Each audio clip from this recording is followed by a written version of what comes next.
Bueno, miren, creo que es importante, en primer lugar, esperar que ese presupuesto llegue, ¿verdad? Más tardar el 30 de septiembre, que la ley manda que el Ministerio de Hacienda, debe presentarlo a la Asamblea Legislativa. Y digo esto porque desde el primer presupuesto que ha presentado este gobierno, tanto en el periodo anterior como en este inconstitucional, pues han sido presupuestos mentirosos, que con datos y contrastando la información hemos dicho, ¿verdad? En su momento previo a la aprobación, que no son transparentes, no son y no cumplen con ese criterio de equilibrio que debe tener un presupuesto y por lo tanto, con tanta mentira que han venido dando sobre ese tema, pues obviamente no puede dar crédito uno que eso va a ser así o es real. Hay que esperar a ver qué es lo que llega, pero debo señalar también que antes, yo no sé si del año 2011 o 2013, los presupuestos en la Asamblea usualmente no se presentaban con requerimiento de deuda. Fue a través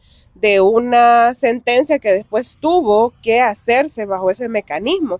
Y lo digo porque, miren, el año pasado, por ejemplo, se dijo o se aprobó que solamente se iban a requerir alrededor de 338 millones en endeudamiento. ¿Y qué pasó en abril de este año?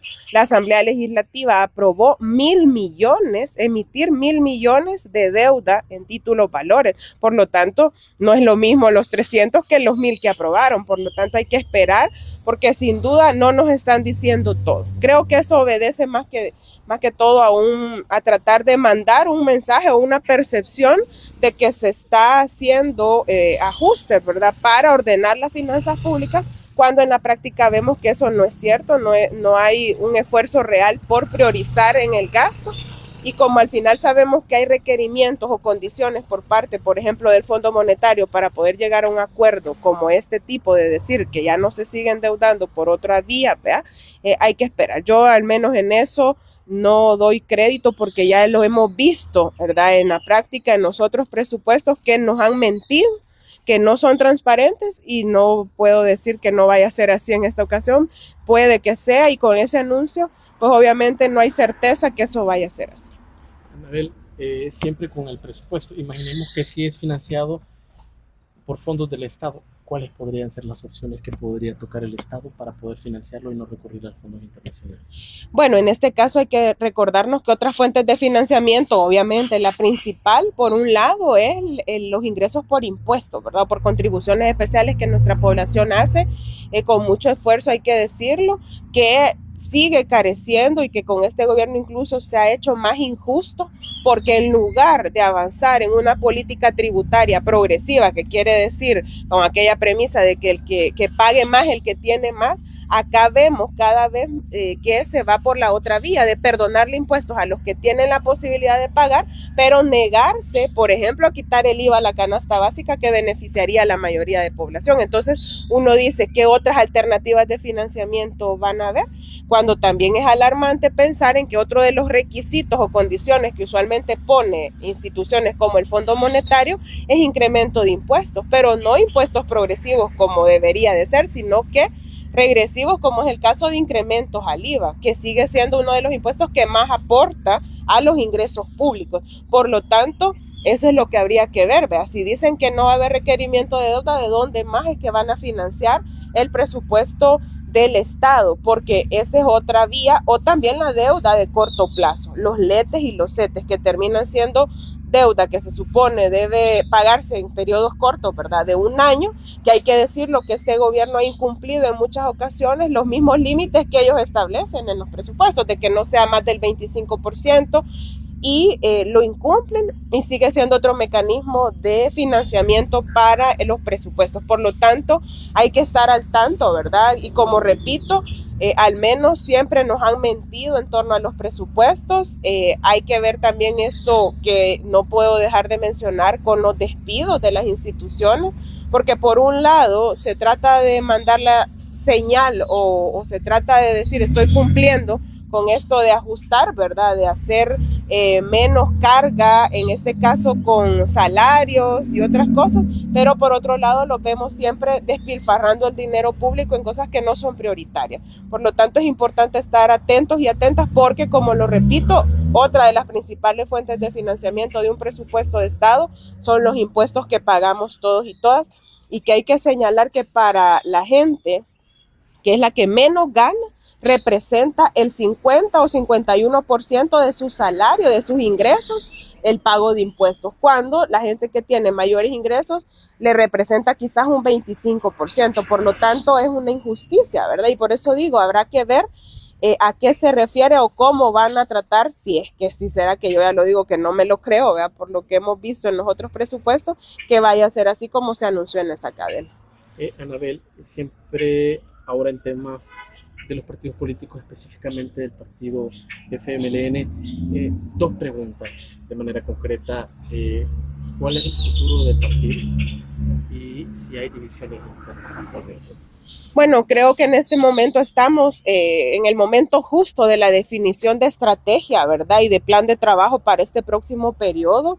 Creo que tenemos una oportunidad en medio de toda esa situación compleja, porque no voy a decir que es un momento fácil, ¿no? Implica grandes retos y desafíos, porque obviamente aunque las condiciones reales de vida de la gente dan justificación y hacen vigente nuestra lucha, ¿verdad? Porque el partido nace en su momento en la búsqueda de la construcción de justicia social, de un país con igualdad de género, con un país que proteja sus recursos, su medio ambiente, en fin, todo lo que hoy vemos que se encuentra amenazado o dentro de lo cual hay graves retrocesos, obviamente nuestra lucha es vigente, pero debemos ser capaces como partido, como sujeto de lucha, de dar, digamos, giros o ser muy creativos para conectar con la gente, para que la población vea en el FMLN una alternativa, y recuperar confianza y credibilidad de la gente requiere mucho compromiso, mucha coherencia, que nuestras acciones estén y relacionadas, o sean directamente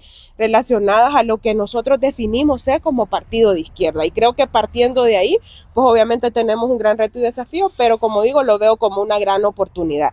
Y miren, en el tema de división, creo que muchos se preguntan a veces esto, y creo, y lo he dicho en otros momentos, que tengamos diferencias dentro de la institución o dentro de nuestro partido, es también una fortaleza, porque a la hora de dar debate, de construir de manera colectiva, eso debe verse como una oportunidad de dar lo mejor, ¿verdad? Porque imagínense que todos fuéramos como robots y todos pensáramos igual como actúan otros partidos, en este caso el partido de gobierno, por ejemplo, que para todo dicen que sí, es bien aburrido, ¿verdad? No, en el caso de la izquierda, y al menos nosotros procuramos hacerlo, el ejercicio de crítica y de autocrítica es propio. Si ha habido diferencias y las sigue existiendo, a veces es de cómo creemos que debe enfrentarse el momento. Pero yo siempre recalco la sabiduría de la militancia, porque es la militancia la que en muchas ocasiones, al ver, por ejemplo, una dirección que no se pronuncia de manera oportuna, que no se para firme ante los abusos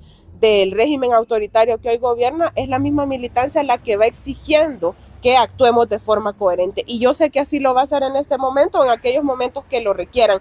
Por eso no es el tema de una división, sino que quizás sí, en algunos momentos diferencia de visión. Yo creo que lo más visible fue incluso en el periodo anterior el grupo parlamentario, ¿verdad? A veces no votábamos igual porque creíamos o teníamos posiciones diversas. Y creo que esa libertad de criterio y de poder bajo criterio propio tomar nuestras decisiones sin salirnos obviamente de nuestros valores y principios como partido de izquierda, como un partido según nuestra definición de objetivos y principios, ¿verdad? Entonces eso es y creo que lo veo también como una fortaleza dentro de todo, porque nos permite tener debates, y ojalá que sea así, ¿verdad? Que de parte de los que ahora estamos en cargos de dirección en este nuevo periodo, siempre haya la apertura y la oportunidad de debatir, sin imposiciones, sino que de manera incluyente y haciendo que la institucionalidad funcione de acuerdo a lo que nos definimos como partido de izquierda. En otro tema también le quería preguntar su valoración acerca de los audios que se filtraron del presidente de la Asamblea, Ernesto Castro, y también que recientemente pues cuestionó a los periodistas cuando les preguntaron y dijo que no tenía respeto hacia los periodistas. Miren, creo que desde el primer momento en que Nuevas Ideas llega tanto al gobierno central como a la asamblea y a las mismas alcaldías, ha mostrado un desprecio por un lado contra los profesionales y específicamente con el tema del ejercicio de la prensa, ¿verdad? Es todavía más, violentándoles sus derechos en muchas ocasiones, restringiéndoles fuentes de información, porque ya sabemos que no hay acceso a la información pública como debería, según la ley manda, y eso atenta contra el libre ejercicio de prensa. Por lo tanto, no es de extrañarnos que actúe de esa forma tan prepotente como lo han hecho siempre, ¿verdad? Desconociendo una labor que es fundamental para todo proceso democrático, como es el informar a la gente de manera oportuna, que es la labor que los medios realizan. Claro, acá el cuestionamiento que la población debe hacer a estos funcionarios es por qué le temen a dar a conocer la información, a ser transparentes y a rendir cuentas, que es en lo que ayuda el ejercicio periodístico. ¿Y por qué no desmentir categóricamente si es que no es cierto lo que circula a través de filtraciones, esa información? Pero como no pueden o no tienen cómo contrastarlo, recurren a ese tipo de ataques. Es como cuando ya se ven acorralados, que no encuentran otra salida más que atacar porque no tienen justificación ni argumentos.